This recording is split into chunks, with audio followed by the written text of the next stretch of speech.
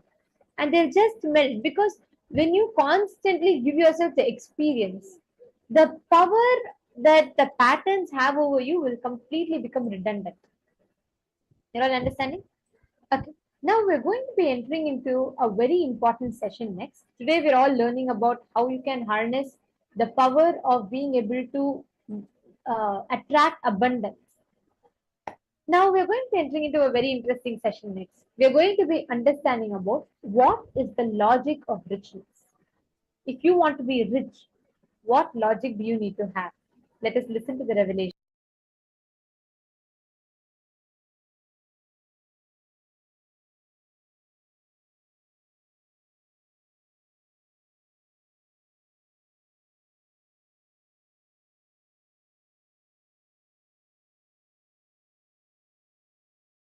The ultimate Paramashiva is not only rich, he is generous.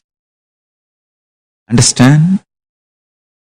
A real rich man will be always generous, because he will have so much confidence that he can manifest richness. When a poor man becomes rich, he will always be miser. Understand? Because he doesn't know the logic of richness. Logic of richness. Richness can continue to exist as richness only if you allow your currency to be current. Listen carefully. By holding, never anybody can remain rich. Only by allowing the currency to be current, you can be rich. Poor man who does not understand the existential principles of economy, existential economic principles, remains as miser after becoming rich. A real rich man understands it is generosity keeps the richness alive as rich, not being miser. Paramashiva knows, and he is the source of this existential principles about economy, existential economic principles. He is not only rich, generous. Paramashiva Jnana is available to the whole world. Just map it to your consciousness. What do you want? And start manifesting. Start manifesting. That's it. That's it. I tell you.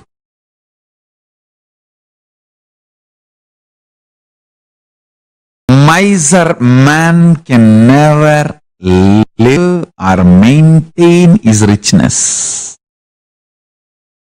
And violent man can never be energetic intensely. No. He may be aggressive for short time, but cannot be energetic consistently. Only non-violence, inclusiveness, friendliness, intense love supplies consistent energy. I tell you, non-violent man, even if he screams, it will be all about making you alive and living. Violent man, even if he gives you a gift, it will all be about either to convert you or destroy you. Understand?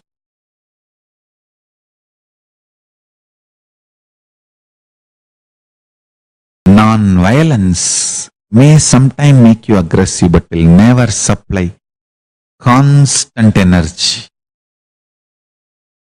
Listen carefully. Violence, understand the statement properly. Violence may supply aggression little bit, may make you aggressive little bit, but never supply the constant energy. Only non-violence, ahimsa, love, inclusiveness can supply intense energy consistently to you.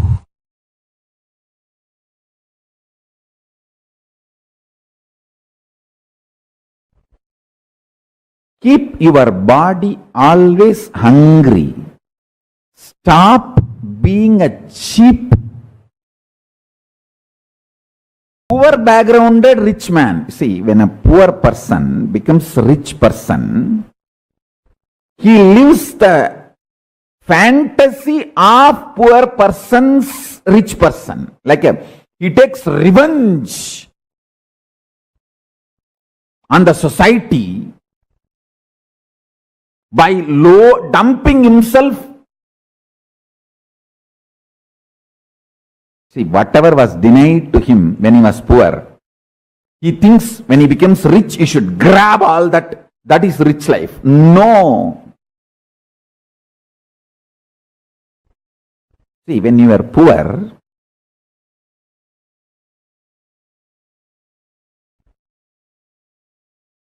the quality food was denied to you is wrong. So add quality food. A good food which brings strength to your body. But junk food was denied to you is a blessing. Don't try to dump your body with junk food. The poor man's fantasy of rich man, even if you live the poor man's fantasy of rich man, you are a rich man according to poor man, not the real rich man. Real rich man knows what is needed for him.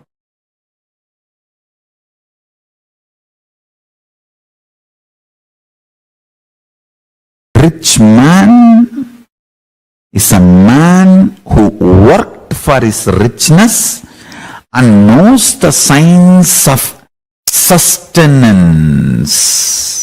Understand? When a man creates richness, manifests, he understands the signs of maintaining rejuvenation and what all the delusions and complications richness can bring, and how to get out and how to liberate himself from this so-called richness.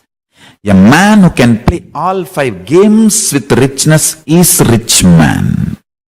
Not who owns richness or who is imprisoned by his richness.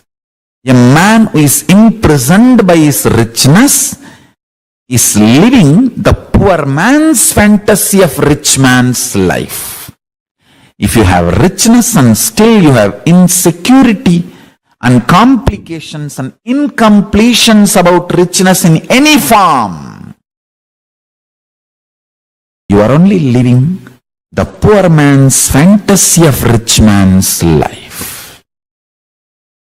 If richness is giving you complete completion and liberation, you know the creation principles of richness and sustenance, principles of richness and rejuvenation, principles of richness and pulling out of delusion from any of the incompletions related to richness and liberating yourself from richness. If you are completely complete about your richness, you are a rich man.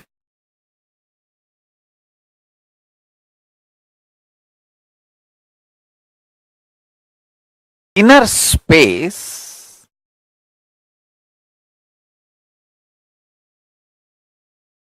the individual's inner space is the Hiranyagarbha.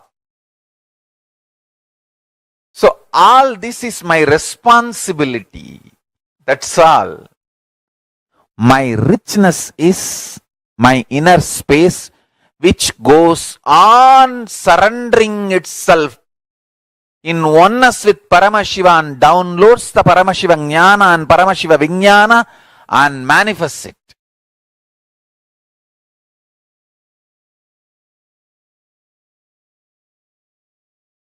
That is my richness. Listen.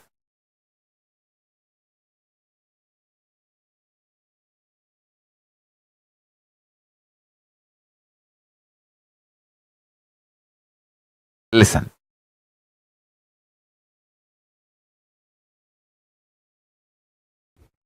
The inner space will be rich if you stop getting disturbed by the words.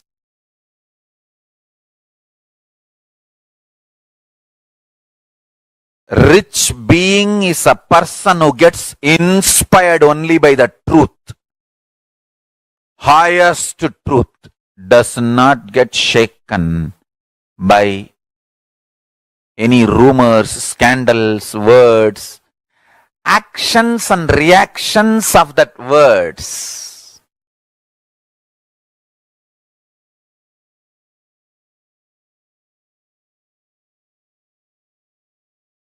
Richi Swami used to tell me, வார்த்தைக்கெல்லாம் பயப்படக்கூடாதுப்பா தம்புடு, சாமியார்களுக்கு மான அவமானம்லாம் இருக்கப்படாது, வார்த்தைக்கெல்லாம் பயப்படப்படாது.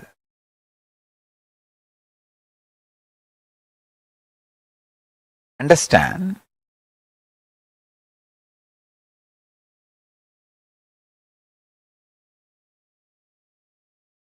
I tell you, you can keep your inner space richest as long as you don't allow the words affect you. Actually, I tell you, all my disciples, don't allow anyone's words to enter into your inner space other than my words. Just listen to my words. That is enough for you and your life's purpose. And do your business, generate wealth, carry on with your career, business, life. Other than your business, listen only to my words, that's enough for you. Nothing else is required. What else is required for your life? Nothing else is required.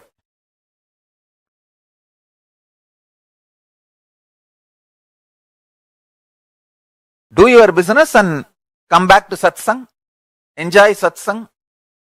Have spiritual strength. Go and do more business, more energy, more alive, more success. Come back for satsang. Again, go with more energy. I am here simply sitting and pumping you with energy. Enjoy.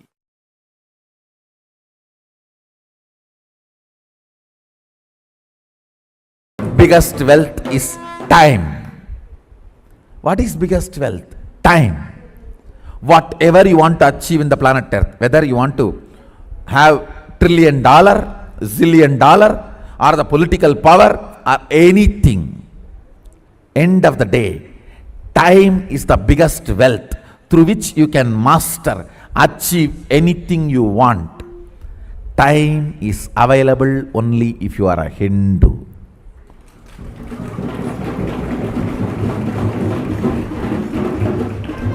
It is not that non-Hindus don't have access to the truth of birth and death.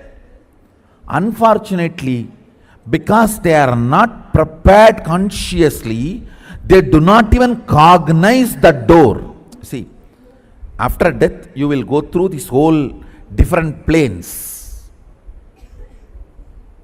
For example, when I used to travel in the train,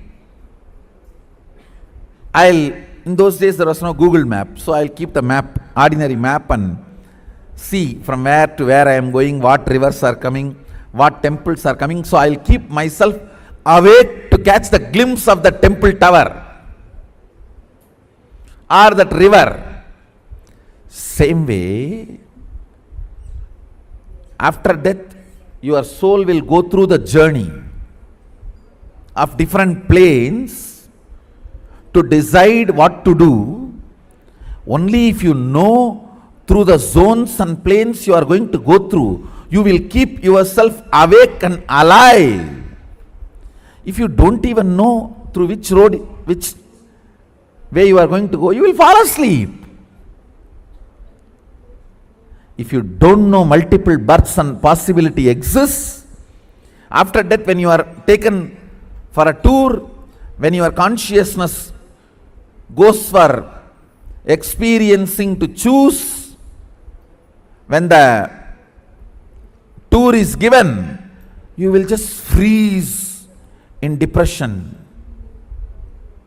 fear, anxiety, and collapse just into the unknown space. You will not even open your eyes and see.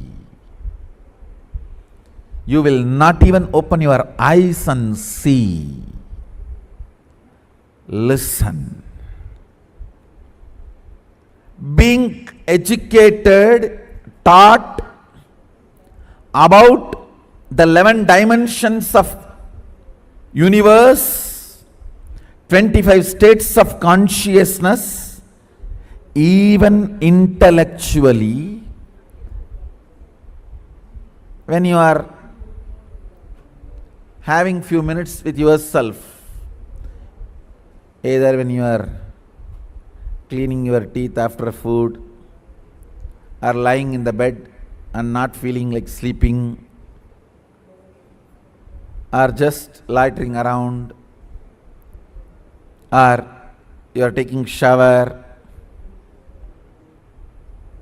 In all those moments when you are within you, if these cognitions continue to exist in you and you are grinding about this multiple births and deaths possibility, multiple dimensions of the universe possibility, understand all this is amazing preparation.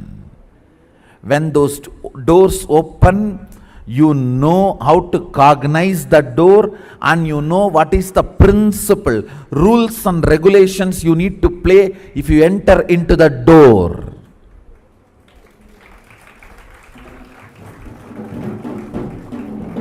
I never had interest to enter into theatre, so I never bothered about where to get the ticket, how to go and sit, what will be available where. Not only that, the extreme step did not even look at that building, cognize that building exists. Understand? That is why I am saying one of the biggest droha done to humanity is this one birth concept is being spread. All doors are shut. If you believe in one birth, actually your soul will be taken for a tour when you leave the body, for you to choose the next journey, the next part of the journey. So you will feel everything is too new. You were not even intellectually introduced. You were not allowed to see the trial. You have not been given any introduction. You don't know where you are going. You have not even seen, forget about photograph, even a portrait. And you will be just sitting and waiting to catch a glimpse of where is that hell and heaven, which I was taught in my book. And my book has told me that no rebirth, no birth. Only the two has been taught, hell and heaven. And as far as whatever I cognize myself, I am sure it is going to be only hell. And let me find out where it is. Other than the two door, you will not even see anything.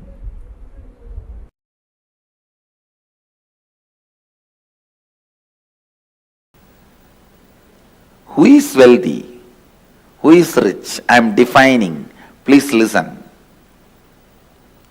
who can eat when he is hungry, who can drink when he is thirsty, who can sleep when he is tired,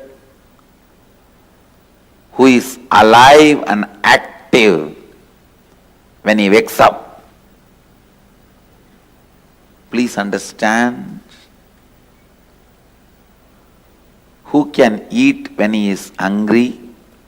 Not the fellow who has to eat whenever friends gather, family gathers, or whenever you need to eat for the courtesy's sake, you need to drink for the courtesy's sake. No. I won't call him rich. Who can eat when he is hungry, drink when he is thirsty, sleep when he is tired, be active when he is fresh. Who has straightforward, simple, realistic life, living with reality. Neither the ambitions, whims and fancies are required to fuel him, inspire him, excite him, nor the delusory fear, imaginary, illusory greed can drive him crazy. Understand? Wealthy man is one who is healthy within. Healthy within is wealthy. Who has the right context for life, right context for what he is doing.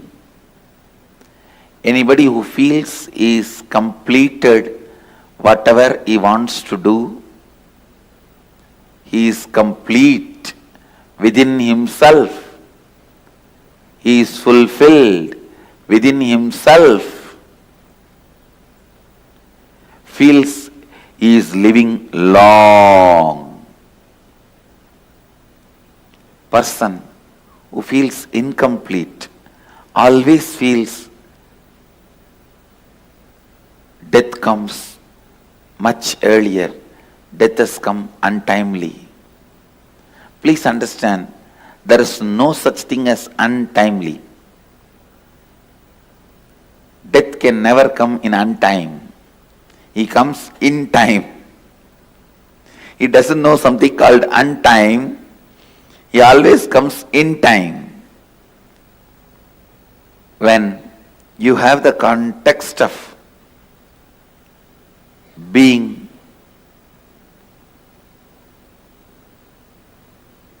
in the space of fulfilled, content, complete, you feel life has so much to offer. It's so rich, so vast.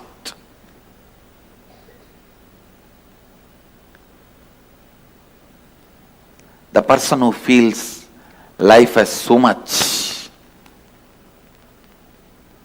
to offer, life itself is too much, is wealthy. He lives wealthy life.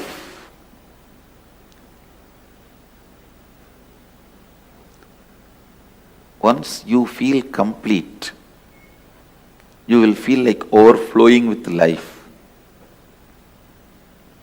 sharing it with the whole world.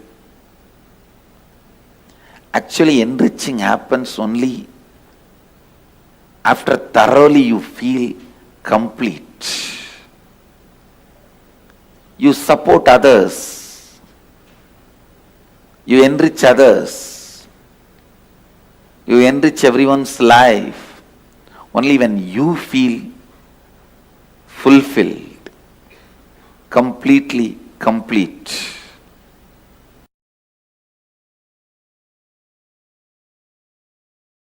Listen carefully. An organization like us, for us, what is wealth? Not 100 crore sitting in bank, but spending that in activities and charity what for we are created.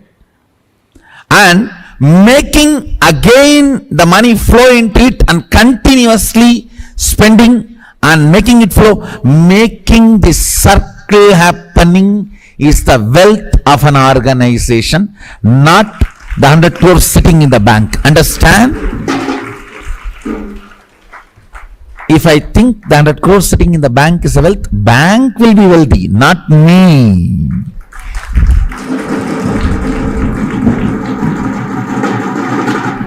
I am not interested in working to make bank wealthy. I am interested in making this Sangha wealthy. What is the wealth of the Sangha? Its ability to generate and spend on its mission, on its goal. Listen carefully. Acid wash your ideas about money with this clarity. Let your idea about money be aligned to your goal, not to your greed. If it is aligned to your greed, whoever has planted greed in you will be rich, not you.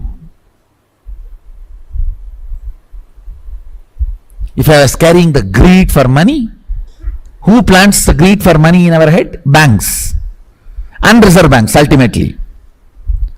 So I will be putting all the money into them. So who will be rich? They. I will be just working as a slave for them to be rich. That is not economy. That is not intelligence. Wealth means the structure which receives and spends it off, which has a courage and confidence to receive more and spend it off, receive more and spend it off, receive more and spend it off. Making this mission happen, ability to do what we are doing, what we are supposed to do, is the wealth of the Sangha.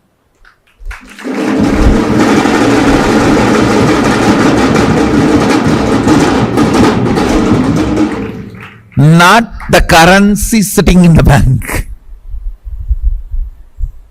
Ability to do your mission every day is wealth of you and your life. Listen very carefully. This is the cosmic principle of economy. What is wealth? Your ability to complete and be intensely active in what you are supposed to do. Not the bank balance sitting. If I think bank balance sitting is my wealth, I will be making the bank wealthy, not me. And I am not interested in working to make somebody else wealthy. No, I am very clear. I am brilliant about it.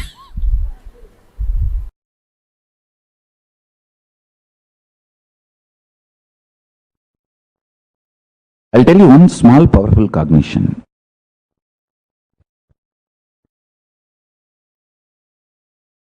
I went to Arunagiri Yogeshwara once with a question, why somebody is rich, somebody is poor? Sometimes it seems like good people are poor and bad people are rich. This kind of socially inflicted delusion. The delusion inflicted by society upon me. With this, I went to Arunagiri Yogeshwara. He laughed and said, "Hey, I tell you, if you experience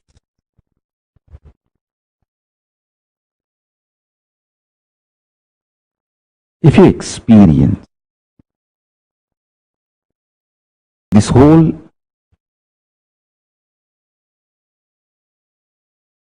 science of wealth and how to be wealthy,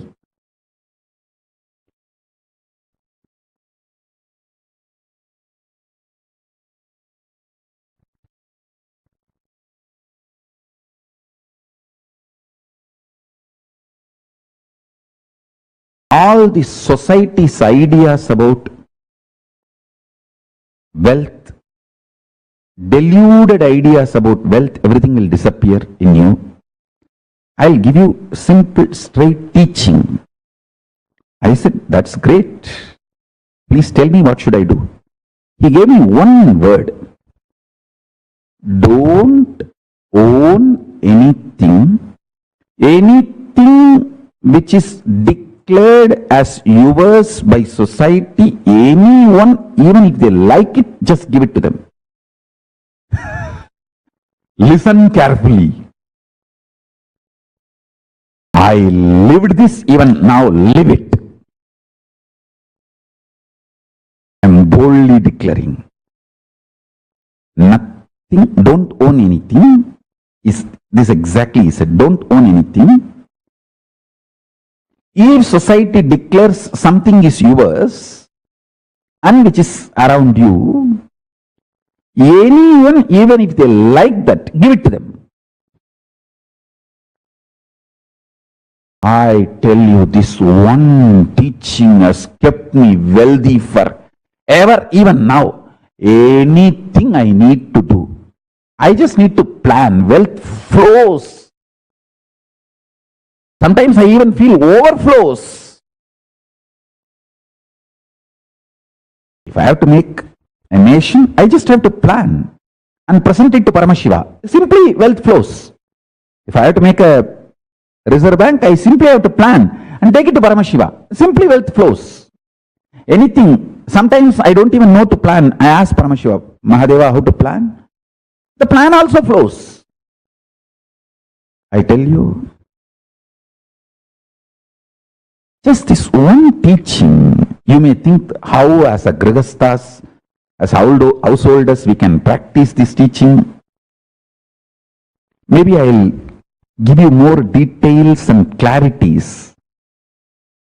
How I internalized and adopted and started living with this pure, powerful cognition, and how this manifested in my life as most beautiful Hindu wealth. Hindu wealth means artha, for moksha. Wealth for your enlightenment, and wealth for helping others' enlightenment. Artha for your moksha, artha for helping others' moksha. That is what I call Hindu wealth. Hindu wealth manifested in my life just by this one teaching.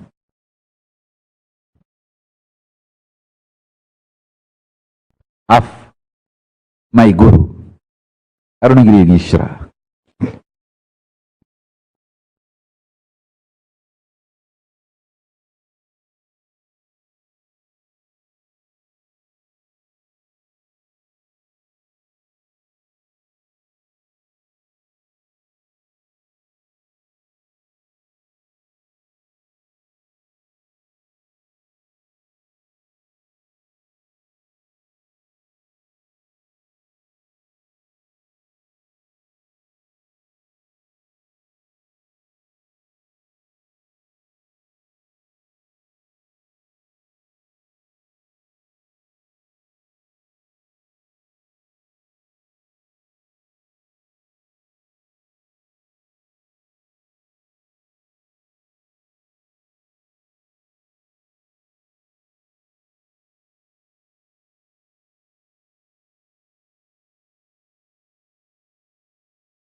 Swamiji very beautifully revealed to all of us about what exactly should be the thinking style, the logic of richness.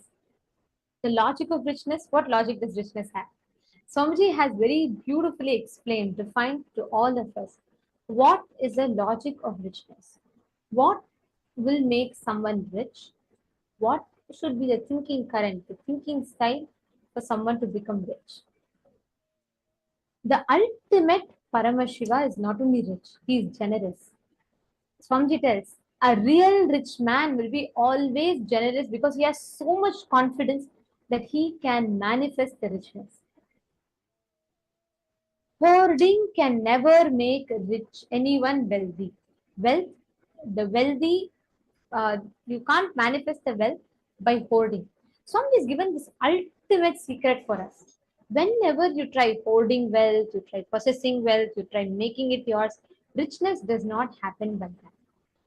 The best way to manifest richness is ability to generate what is needed on wealth, your right ideas, acid washing your inner space with the right logic of wealth.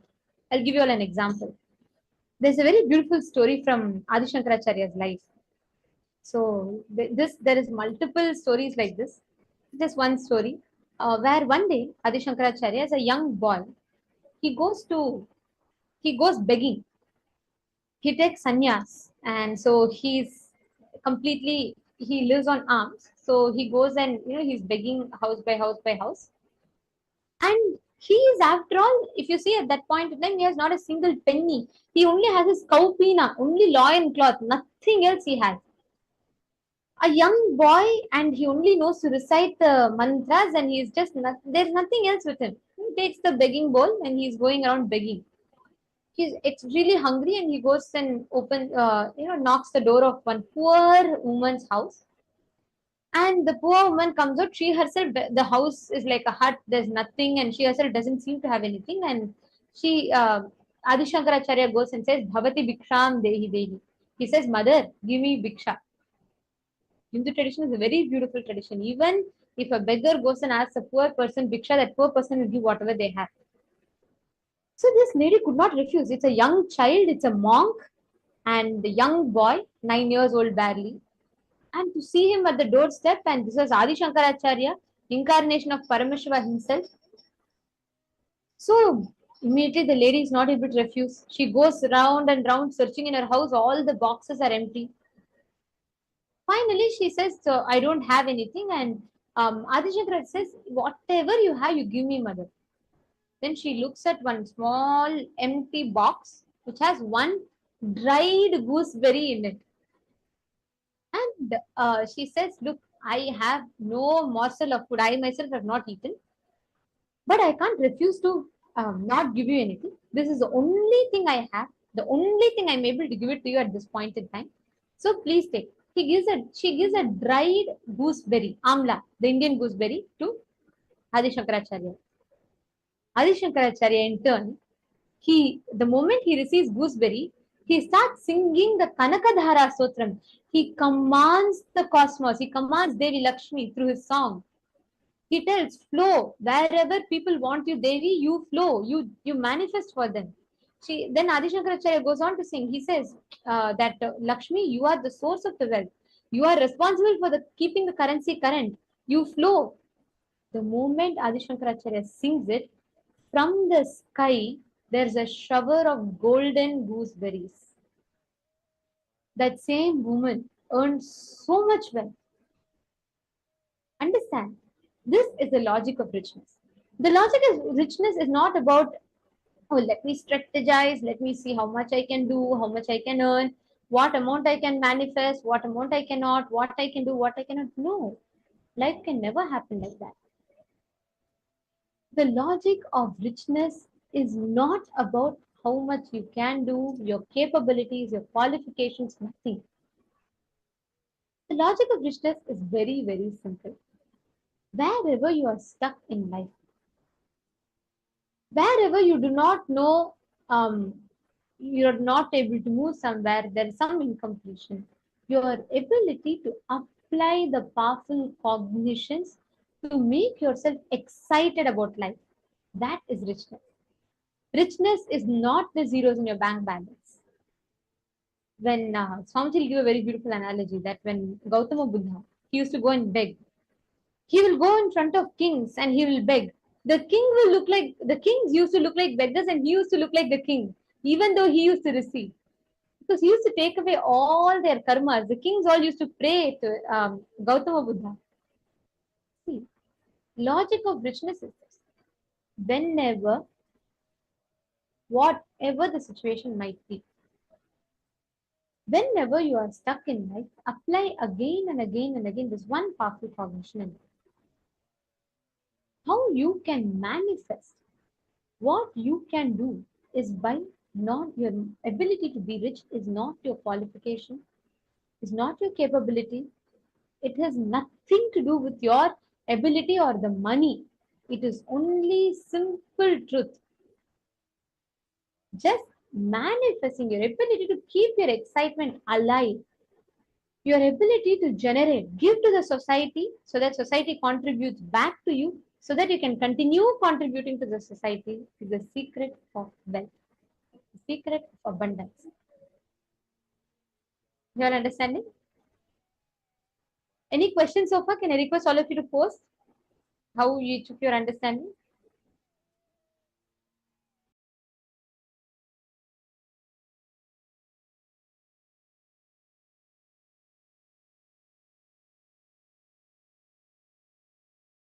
I'm seeing so many people are okay. Come on. What did each of you understand as the logic of richness? What, according to you, is the logic of richness?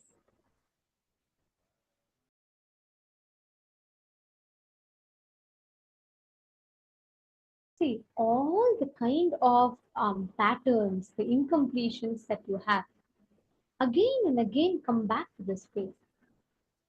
You will understand the way you see poverty, richness, everything will have a shift. Next, we are going to be entering into a very, very important session on understanding about poverty and how you can manifest wealth by decoding your understandings. We'll be doing very important exercises. We will be listening to the truths on secrets of attracting abundance. So please stay tuned. Make these exercises, these sessions are a preparation. Take a few minutes and just type out.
I see many of you have posted different understandings. Constance has posted, Constance Chapin has posted that it's a wonderful definition about wealth. Swamiji gives us such precise explanations. Like you don't even need to go, you don't need to look one step beyond. You don't need to look anywhere else. He just precisely points out where you need to bring the change and he will literally walk you through that change. Swamiji will give you that experience or make you, I would say, make you be the change. Like he will make you manifest that change. And we also have many others who have posted. And just to add to this, the cognitions we carry is actually very, very important. Understand? don't even underestimate a little bit about what you are learning, because it's something extraordinary. What you are having here, the ability to learn, right? These cognitions by themselves are extremely powerful and potent to be able to manifest them as powers and really become wealthy. We have had many participants who they might be earning that entire year what they would have earned after doing this powerful completion with their wealth aspect and learning about wealth, having the right understanding and right relationship with wealth. They have started becoming Sarvanyapita Yajaman, Sarvanyapita Kartas, and what they would have made in a year, they're making every month. We have had tons of people who have had this as their very experience. Now, each one of you sitting here, you too have the potential to be able to experience like this. So let us have first the right understanding and right relationship with wealth. And from that powerful cognition, let us enter into power manifestation.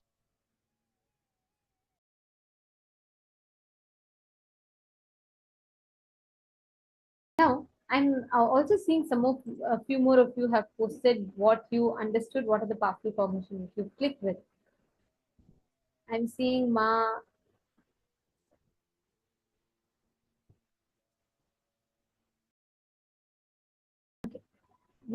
Kirti Punekar has posted creation of resources is richness.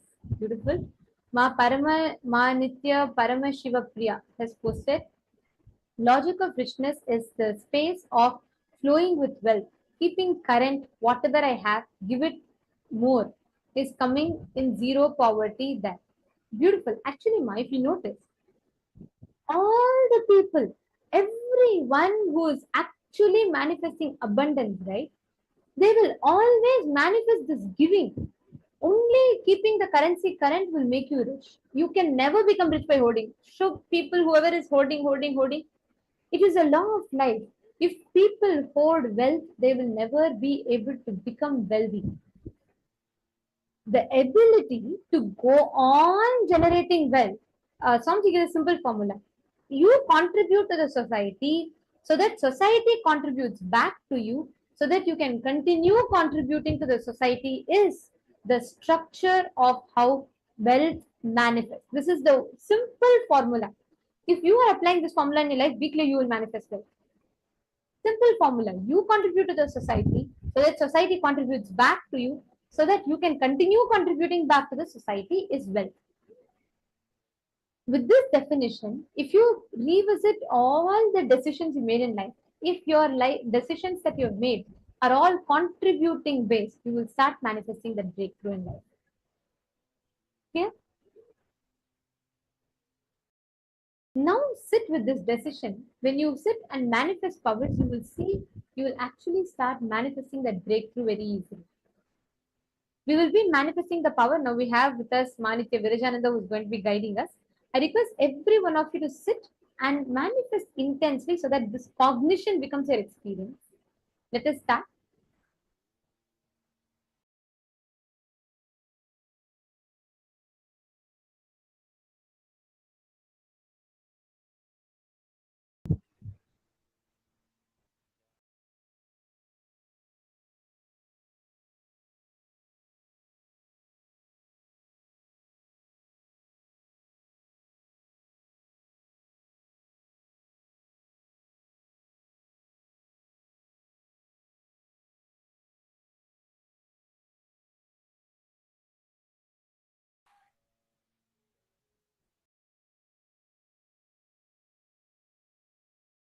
Yes, that was a beautiful understanding. Where Swamiji said that only when if you contribute to the society, society will contribute back, and that's how wealth is being generated. Swamiji said very clearly, currency is keeping current. Only when the currency is in current only, wealth is even being generated. So when you give something to society, society will contribute back to you. So with this understanding, let us manifest powers Swamiji says very beautifully, whenever you get any click, if you have a powerful cognition which clicked in with you, at that moment of time, the best thing you can do is to manifest powers. When you manifest the power, immediately you'll understand the power of the powerful cognition which you have clicked with. So is everyone ready for it? Okay. So now I request all the participants to today in this session we'll be manifesting the power of anima. Anima is the power where you'll be shrinking the size, you'll be decreasing the size of an object. So now I request all of you to get an object and measure the height. Measure the height of the object.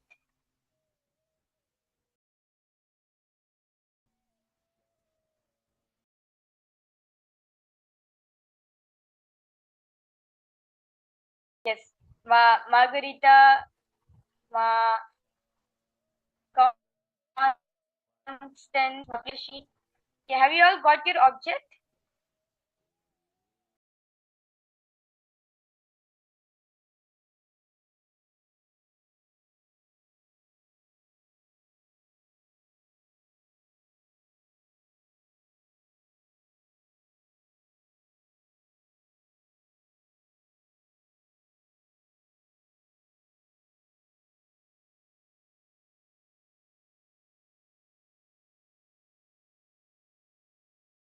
See, you can measure the height of the paper of the object. You can maybe you can place the object against a paper, and you take a pen or pencil to just draw the height of it, or you can measure it with a scale or a ruler.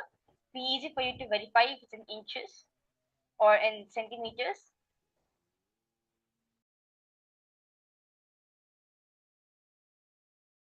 So now, okay, so now all of you have got an object. So now with the object this is the object where you will be manifesting the power.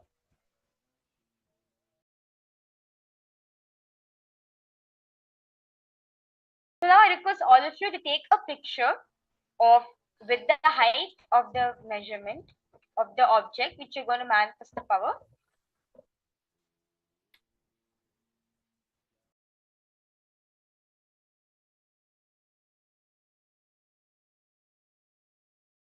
Now, I request all of you to sit with your head taken spine in a straight line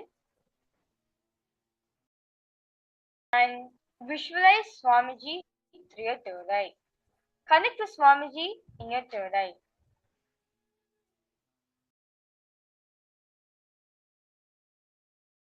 Now, intensely chant the Mahavakya.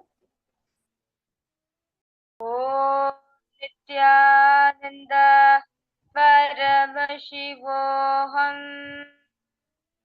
Om Nithyananda Paramashivoham. Om Nithyananda Paramashivoham.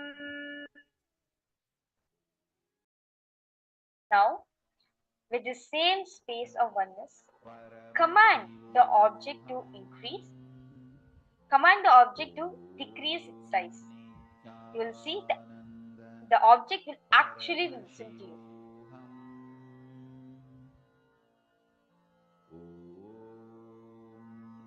Nithyananda Paramashivoham.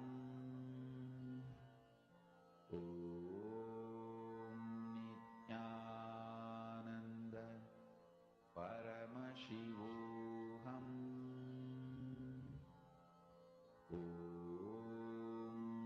Nithyananda Paramashivoham.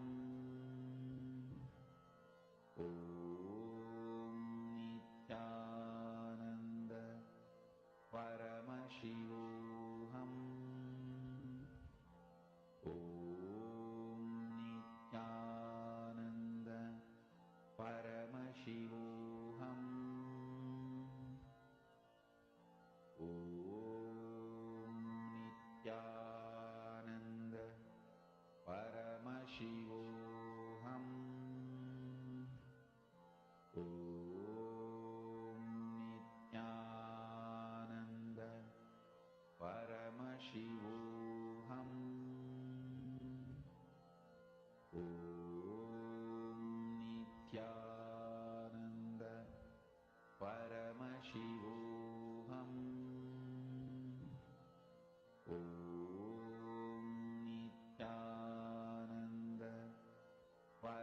Paramashivoham. Om Nithyananda Paramashivoham. Om Nithyananda Paramashivoham. Om Nithyananda Paramashivoham. Om Nithyananda Paramashivoham. Om Nithyananda Paramashivoham. Om Nithyananda Paramashivoham. Om Nithyananda Paramashivoham. Om Nithyananda Paramashivoham. Om Nithyananda Paramashivoham. Om Nithyananda Paramashivoham. Om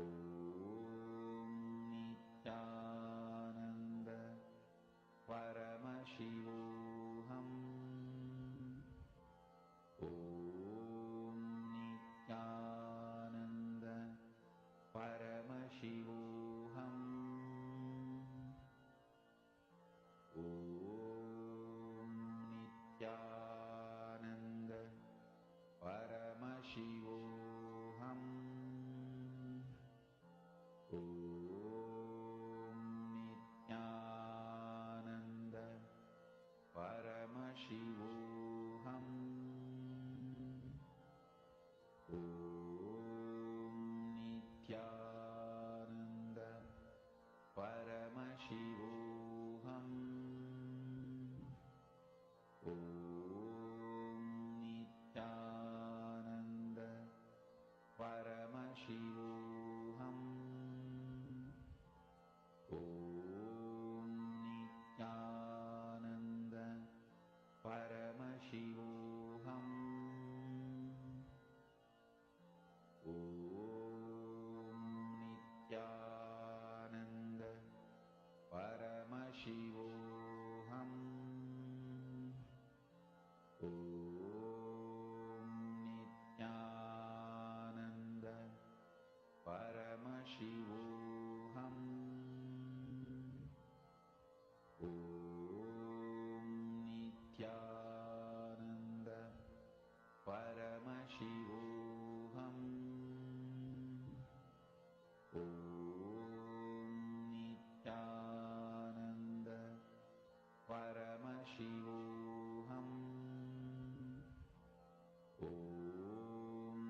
Paramashivoham. Om Nithyananda Paramashivoham.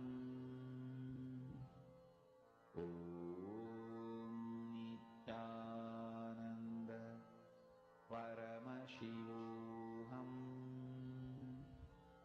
Om Nithyananda Paramashivoham. Om Nithyananda Paramashivoham.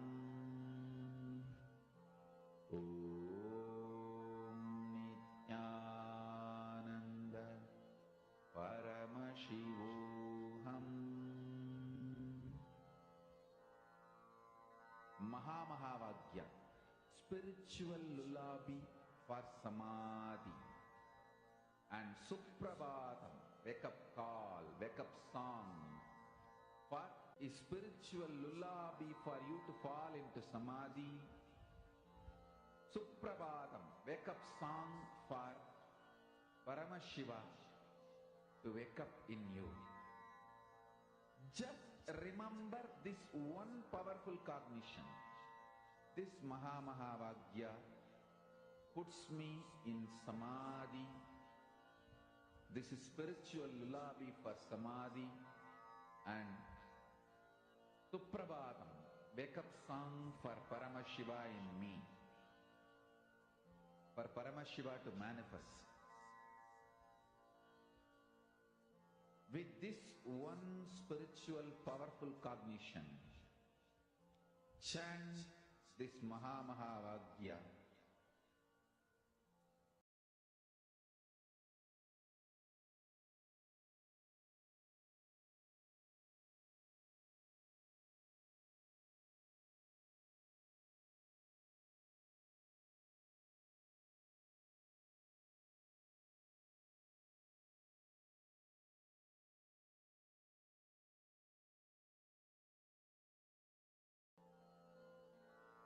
Mahamahavagya, spiritual lullaby for samadhi, and Suprabhatam, wake up call, wake up song for Paramashiva, for Paramashiva to manifest.